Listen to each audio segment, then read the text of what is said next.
Assalamualaikum warahmatullahi wabarakatuh. Bismillahirrahmanirrahim. Alhamdulillahi rabbil alamin wassalatu wassalamu ala Rasulillah wa ala alihi wa sahbihi ajma'in. Amma ba'd. Assalamualaikum warahmatullahi wabarakatuh. May tanong dito, Ustad, paano naman kung nagtatrabaho sa isang establishment tulad ng department store na may mga alak?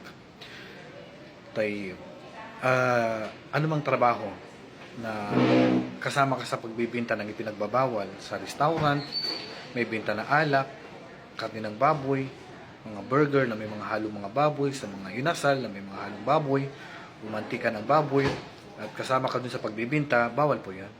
Department store, restaurant, tindahan, nagbibinta ng sigarilyo, nagbibinta ng alak, nagbibinta ng karne ng baboy, ay bawal po na magtrabaho dito.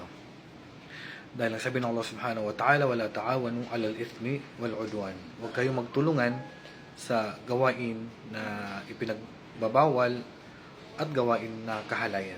Kaya bawal tayong magtrabaho kahit na maging sales lady ka dyan o cashier ka dyan o anumang trabaho mo dyan na tumutulong sa kanila o laborer o tagabuhat o tagalinis sa lugar na yan, ay bawal po magtrabaho dyan. Basta may mga binta sila na ipinagbabawal katulad ng alak, karne ng baboy, sigarilyo at iba pang haram.